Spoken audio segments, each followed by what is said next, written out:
निष्ठ भक्त बने रहो नारद। माता, मुझे इसी आशीर्वाद की आवश्यकता है। कहो नारद, क्या समाचार है? माता, भोलेनाथ ने मुझे आपके लिए। स्वामी तुम्हें कहाँ मिले नारद? अभी अभी वे आकाश मार्ग में गगन विहार कर रहे थे। एकांगी ही गगन विहार कर रहे थे, मुझे बिना बताए। ये क्या अच्छी बात है नारद? माता, जैसे भगवान भोलेनाथ अनंत हैं, वैसे ही उनकी लीलाएं भी अनंत हैं। भला मैं कहाँ समझ पाऊंगा? मैं तो बस उनका एक विशेष संदेश लेकर आपकी सेवा में उपस्थित हुआ हूँ। तो शुक्राचार्य ने नया दैत्य पृथ्वी पर प्रकट कर ही दिया। माता, यही संदेश लेकर तो मैं यहाँ आया था। भोलेनाथ से प्रोत्साहन पाकर शुक्राचार्य को ये तो करना ही था। माता, ये पातालवासी दैत्य दुर्गम बहुत ही भयानक और विकराल है।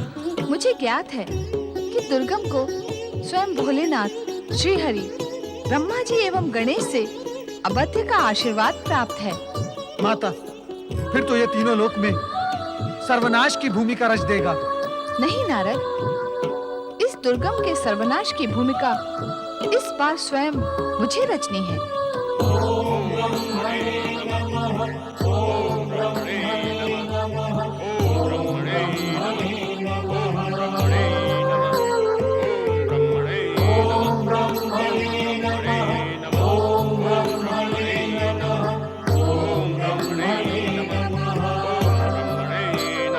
परमपिता, पातालवासी रूरू पुत्र दैत्य दुर्गम की दो नवीन भुजाओं का रहस्य खोले। परमपिता, परमपिता, जन कल्याण और लोकहित में कृपया आप अपनी ओजस्वी वाणी को स्वर दे। परमपिता, आज मनुष्य और देवताओं के समक्ष शक्तिशाली दुर्गम दैत्य की दो नवीन भुजाओं का रहस्य खोलना अति आवश्यक है। परमपिता नारद, दैत्यों के गुरु शुक्राचार्य ने देवताओं एवं मनुष्यों को पतित करने के उद्देश्य से नवीन षड्यंत्र रचा है।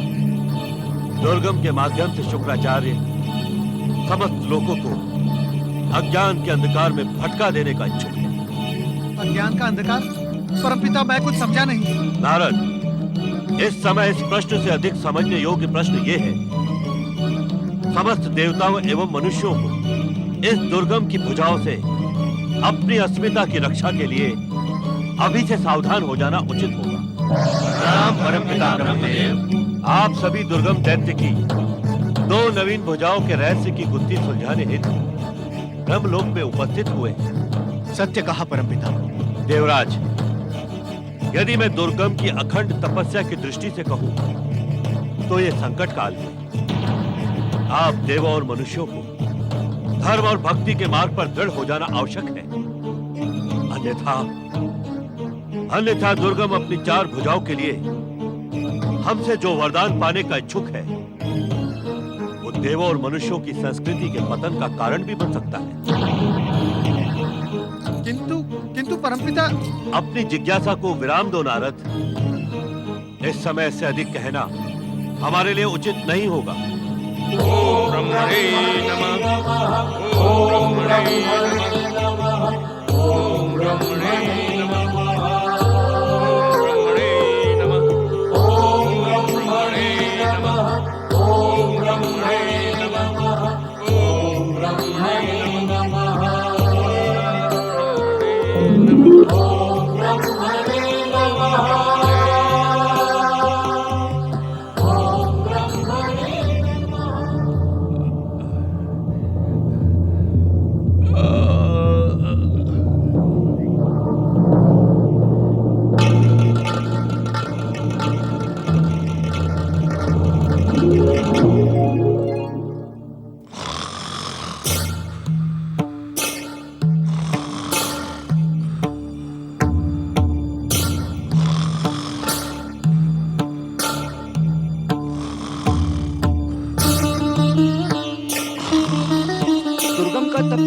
देवराज, आपको शत शत शुभकामनाएं। आहा, आप सभी को भी शत शत शुभकामनाएं। ये महत्वपूर्ण समय शुभकामनाएं देने और लेने में व्यर्थ न करें देवराज। इस अवसर का सदुपयोग करते हुए इस देव शत्रु को सदा के लिए समाप्त कर दें। अति उत्तम विचार है अग्निदेव, अति उत्तम। ठहरिए देवराज, इस दुर्गम का वध करने से पूर्व ये विचार कर लें कि क्या ये कार्य उचित होगा। पवन देव, कभी कभी आवश्यकता उचित या अनुचित का विचार करने का अवसर प्रदान नहीं करती। किंतु निद्रामग्न व्यक्ति का वध करने के लिए भविष्य हमें अवसरवादी और स्वार्थी होने का संबोधन नहीं देगा। भविष्य हमें वही संबोधन देगा जो हम कहलवाएंगे। भविष्य के संबोधन कहे नहीं, कहलवाए जाते हैं पवन देव। इसीलिए आप इस कार्य में बाधा उत्पन्न ना करें, क्योंकि ये कार्य समय अनुकूल, देव एवं मानव संस्कृति के पक्ष में है। हाँ देवराज, यदि शुक्राचार्य यहाँ आ पहुंचे तो हम ये महत्वपूर्ण अवसर भी खो देंगे। तब भविष्य हमें कभी क्षमा नहीं करेगा। अग्निदेव, आप तो कूटनीति में शुक्राचार्य के भी गुरु हैं। इसलिए देवराज, अग्नि एक विनम्र सेवक और क्रूर स्वामी होता है। ठीक कहा आपने। आइए चलें।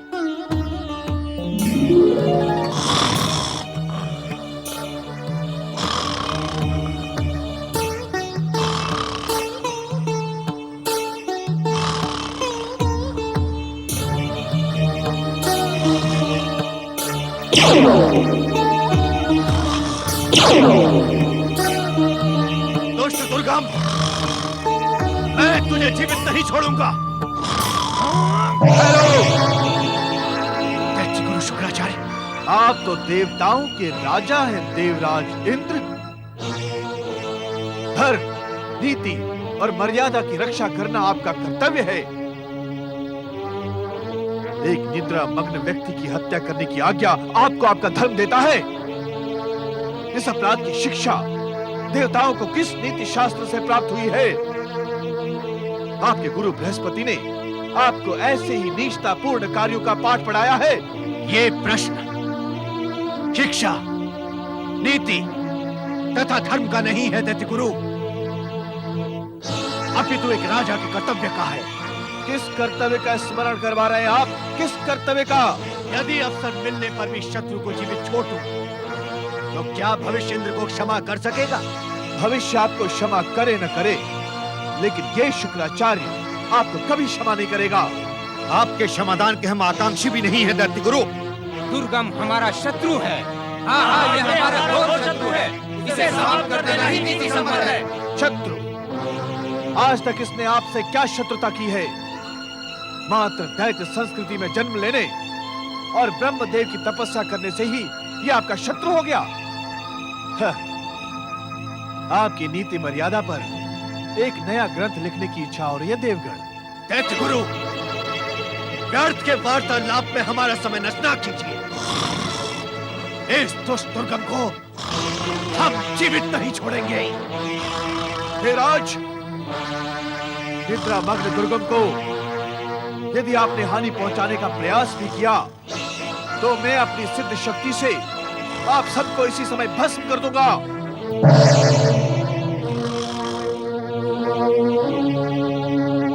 अपने भक्तों को नीति का पाठ पढ़ाओ। जगत पालक श्री हरि विष्णु। नारायण नारायण। श्री हरि, नारद का प्रणाम स्वीकार करें। नारद, दुर्गमासुर की 4 भुजाओं के विषय में पूछा जाने वाला तुम्हारा प्रश्न अब व्यर्थ हो चुका है। श्री हरि, मैं कुछ समझा नहीं। नारद, दुर्गमासुर ने थककर अपनी तपस्या का त्याग कर दिया है। अब वो पुनः तुम्हारी तरह ही 2 भुजाधारी हो गया है। श्री हरि, ये तो शुभ समाचार है। समस्त जगत एक भयानक विपत्ति के सम्मुख जाने से बच गया। नारद, ये प्रसन्न होने का समय नहीं है। श्री हरि, दुर्गमासुर की तपस्या की समाप्ति ये प्रसन्न होने का ही तो विषय है। भले ही दुर्गमासुर ने थककर अपनी तपस्या का त्याग कर दिया हो, किंतु शुक्राचार्य की महत्वाकांक्षा थकने वाली नहीं है। वो पुनः उसमें तपस्या का उन्माद जगाकर दैत्य जाति के पुनरुत्थान का प्रयास करेगा। नारायण नारायण। तब तो मेरा प्रश्न व्यर्थ नहीं हुआ भक्तवत्सल। मैं तो केवल ये जानने का इच्छुक हूँ कि परमपिता ब्रह्मा जी को प्रसन्न करने के पश्चात दुर्गमासुर कौन सा वरदान मांगेगा? कौन सा नहीं नारद, कौन से वरदान? दुर्गम, अपने गुरु शुक्राचार्य की प्रेरणा पर ब्रह्मा जी से 3 वरदान प्राप्त करेगा। ये तीनों ही वरदान अद्भुत तथा दैत्य शक्ति के पुनरुत्थान के लिए पर्याप्त होंगे। इनसे देवताओं तथा मानव जाति के पतन की संभावनाएं बढ़ेंगी। प्रभु, नारद, तुम देवों के ऋषि तथा समाज कल्याण के सबसे प्रखर कार्यकर्ता हो। इसीलिए इस संकट की घड़ी में तुम्हारा कर्तव्य है कि तुम देवताओं और मानवों को धर्म और चरित्र रक्षा के लिए सावधान करो। किंतु श्रीहरि, रोचकता तथा अभिनय से नए नए प्रश्न करने का स्वभाव इस समय छोड़ दो नारद। तुम्हारे कर्तव्यों का निर्धारण हो चुका है। शीघ्र ही सारी घटनाएं तुम्हारे सामने स्पष्ट हो जाएंगी। फिर प्रश्नों की आवश्यकता ही नहीं रह जाएगी। जो आज्ञा श्रीहरि। दुर्गमासुर, तुम्हें दैत्य माता दिति, महान दैत्य जाति एवं मेरी सौगंध है कि अब तुम ब्रह्मा से वरदान प्राप्त करने के पश्चात ही तपस्या से उठना। दैत्य गुरु, आपने अधर्मी इंद्रादि देवताओं से मेरी रक्षा कर मुझे नवजीवन प्रदान किया है। मेरी हर श्वास आपको समर्पित है। आप मुझे आशीर्वाद दें कि मैं वो सब प्राप्त कर सकूं जिसको प्राप्त करने की आज्ञा आपने मुझे दी है। दुर्गमासुर, मेरा आशीर्वाद सदैव तुम्हारे साथ है। जाओ, तुम अपनी तपस्या में सफल हो। अब देखना दैत्य गुरु, आपके आशीर्वाद से मैं दैत्यों की प्रतिष्ठा प्राप्त करने के साथ साथ दैत्य जाति की महानता का डंका बजवा दूंगा। दैत्य शत्रु देवताओं, अब तुम्हारे सुख भोगने के दिन समाप्त हो गए हैं। देखना दुर्गमासुर, तुम्हारे पतन का कारण कैसे बनता है। ओम ब्रह्मणे नमः, ओम ब्रह्मणे नमः, ओम ब्रह्मणे नमः, ओम ब्रह्मणे नमः, ओम ब्रह्मणे नमः, ओम ब्रह्मणे नमः, ओम ब्रह्मणे। स्वामी, दुर्गासुर के उग्र तप के स्वर आप सुन रहे हैं? ओम ब्रह्मणे नमः, ओम ब्रह्मणे नमः, ओम ब्रह्मणे नमः,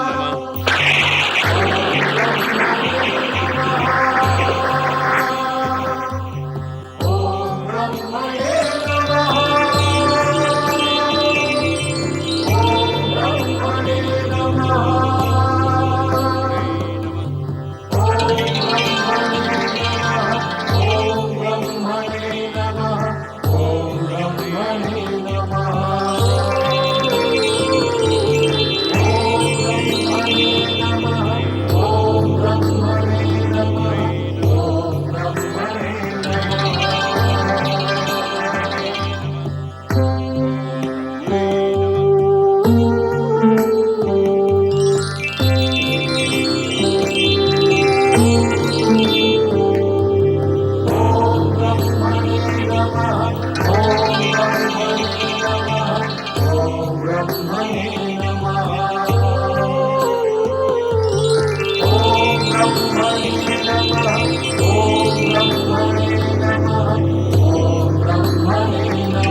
रक्षा करे ब्रह्मदेव, रक्षा करे। हम आपके सानिध्य में सुरक्षित हैं ब्रह्मदेव। दुर्गमासुर हमारी दुर्गति कर देगा। वेद मानवों के लिए धर्म और देवताओं की शक्ति है। हमारी रक्षा करें ब्रह्मदेव। ब्रह्मदेव, वेदों को पाकर दुर्गमासुर उसकी रहस्यमय शक्ति पर अधिकार कर समस्त ब्रह्मांड को अज्ञान के अंधकार पूर्ण वातावरण में रहने के लिए विवश कर देगा। हमारी रक्षा करें ब्रह्मदेव, हमारी रक्षा करें। ऋग्वेद, यजुर्वेद, सामवेद और अथर्ववेद, आप भयभीत न हो वेद ऋषियों। जो भी होगा वो भगवान शिव की इच्छा से ही होगा। आप निरंतर शिवाराधना करें, निश्चित रूप से आपका कल्याण होगा।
ज्वालाओं से बचने का कुछ उपाय करें। इस समय भगवान शिव शंकर ही हमारी रक्षा कर सकते हैं। हमें तुरंत उन्हीं के पास चलना होगा। ओम ब्रह्मणे नमः।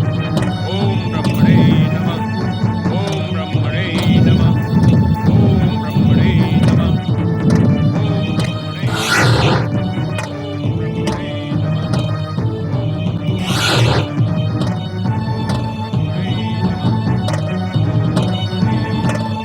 देवी सरस्वती, आप अविलंब अदृश्य हो जाएं।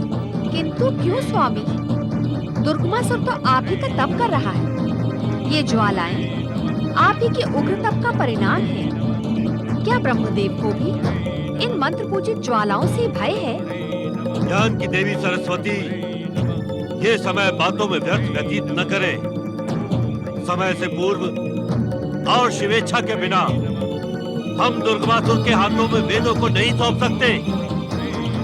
आप शीघ्र अदृश्य हो जाइए। ओम ब्रह्मणे नमः।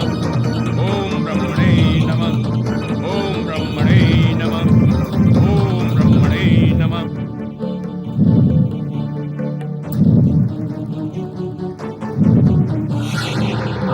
इस संकट का समाधान क्या है स्वामी?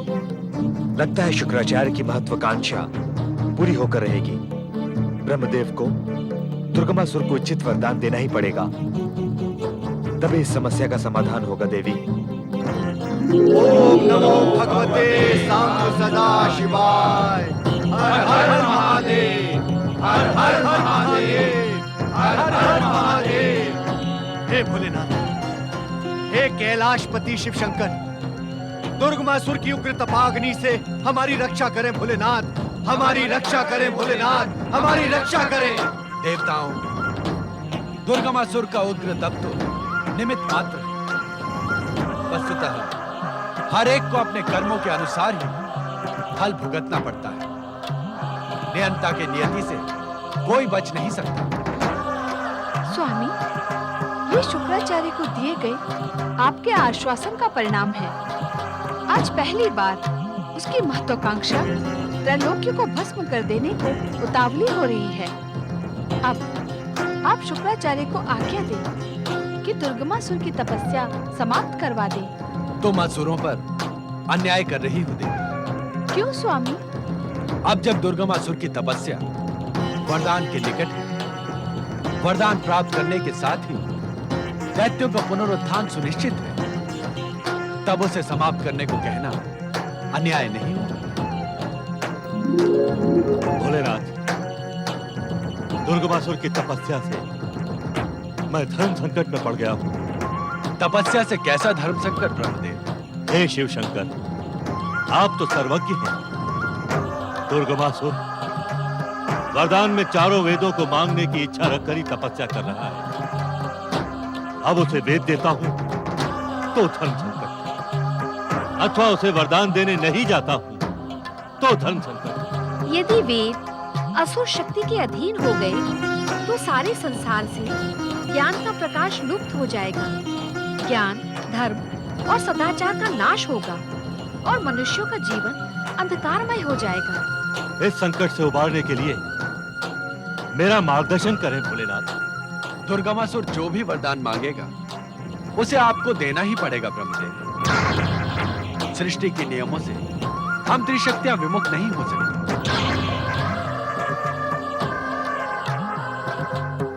ब्रह्मदेव, आपके द्वारा दिए गए इस वरदान के दुष्परिणामों का अंत हम त्रिदेव नहीं कर सकेंगे। इसके लिए आपको शक्ति की शरण में जाना होगा।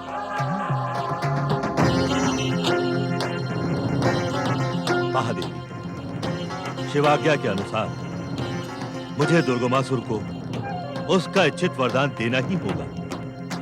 निश्चित इस वरदान की शक्ति से दुर्गमासुर की आसुरी शक्ति सारे संसार को भस्म करने का दुस्साहस करेगी।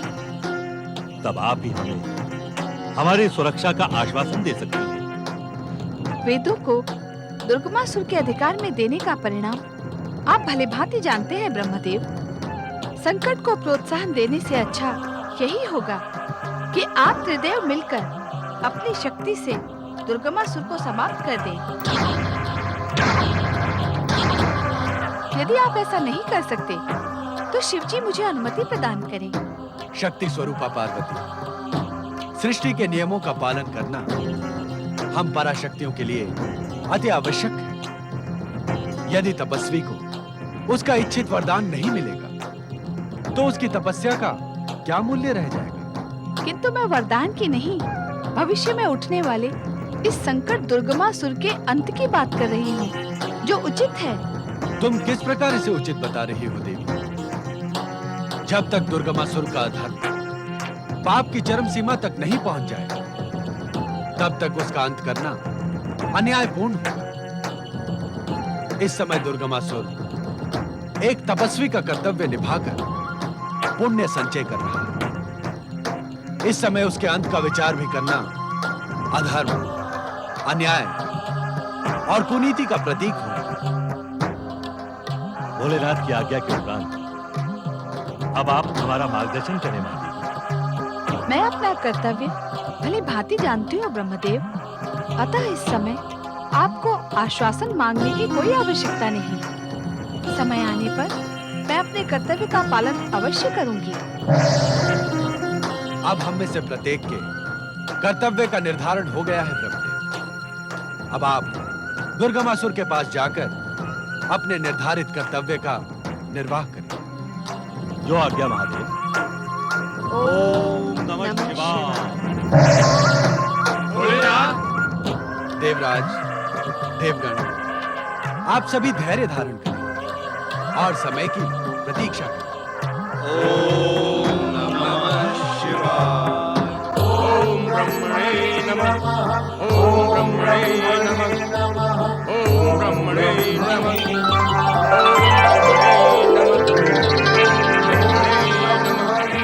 ओम ब्रह्मणे नमः।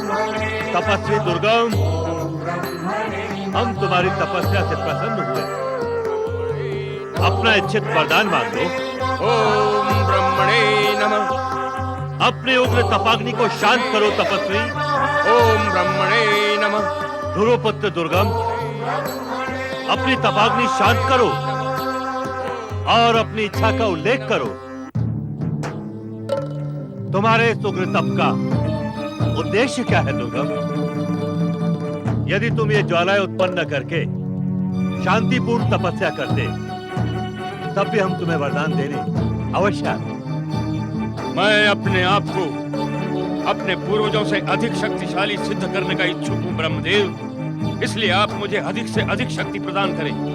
अन्य क्या इच्छा है तुम्हारी? पहले आप मुझे ये वचन दें ब्रह्मदेव कि मैं जो भी वरदान मांगूंगा आप देंगे। मेरी उपस्थिति ही वचन है। ब्रह्मवाक्य अटल होते। ब्रह्मदेव, मुझे आपसे मात्र 2 वरदान प्राप्त करने की अभिलाषा है। मैं तुम्हारी 3 अभिलाषाएं पूर्ण कर सकता हूँ, किंतु तुम मुझसे वरदान में वेद न मांगो। नहीं ब्रह्मदेव, वेदों को प्राप्त करना दुर्गमासुर की उग्र तपस्या का उद्देश्य है। जिस प्रकार ब्रह्मवाक्य अटल होते हैं, उसी प्रकार अपने दैत्य गुरु शुक्राचार्य को दिया दुर्गम का वचन भी अटल है। वेदों को प्राप्त करने के लिए ही दैत्य गुरु ने मुझे तपस्या का आदेश दिया है। दुर्गम, चारों वेद तो ज्ञान का संग्रह है। तुम इन्हें लेकर क्या करोगे? ये मैं नहीं जानता, किंतु वेदों को प्राप्त करना मेरा पहला वरदान है, और दूसरा कि आप त्रिदेव में से कोई भी मेरा वध न कर सके, और तीसरा वरदान आप अपनी इच्छा से दें, क्योंकि आप ही ने कहा था कि ब्रह्मवाक्य अटल होते हैं। दुर्गम, मैं तुम्हें सहस्त्रों दैत्यों की अतुलित शक्ति तथा इच्छा अनुसार अनेक रूप धारण करने की सिद्धि प्रदान करता हूं, किंतु तुम वेदों को प्राप्त करने का हठ छोड़ दो। यदि आप मुझे वेद प्रदान नहीं करते तो मैं पुनः अपनी तपोशक्ति से ज्वालाएं उत्पन्न कर संपूर्ण विश्व के साथ साथ स्वयं को भी भस्म कर लूंगा। लेकिन वेद प्राप्त करके ही रहूंगा। ओम ब्रह्मणे नमः। ओम ब्रह्मणे नमः। ओम ब्रह्मणे नमः। ओम ब्रह्मणे नमः। ओम ब्रह्मणे नमः। शांत हो जाओ दुर्गम, ओम और अपना इच्छित वरदान भी प्राप्त करो।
दुर्गमासुर, अब इन चारों वेदों पर तुम्हारा अधिकार हुआ।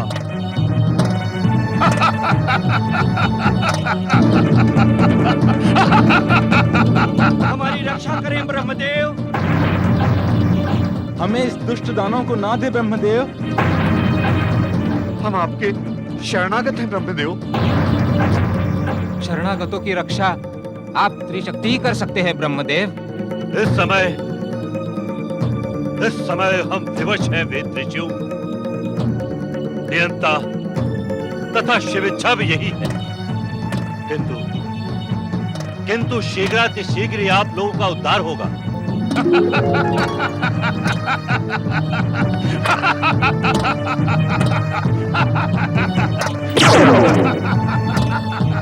सारे ब्रह्मांड के ज्ञान के भंडार, चारों वेद अब दुर्गमासुर के अधीन हैं। आओ आओ, मैं तुम्हें पाताल लोक ले जाऊंगा। आओ।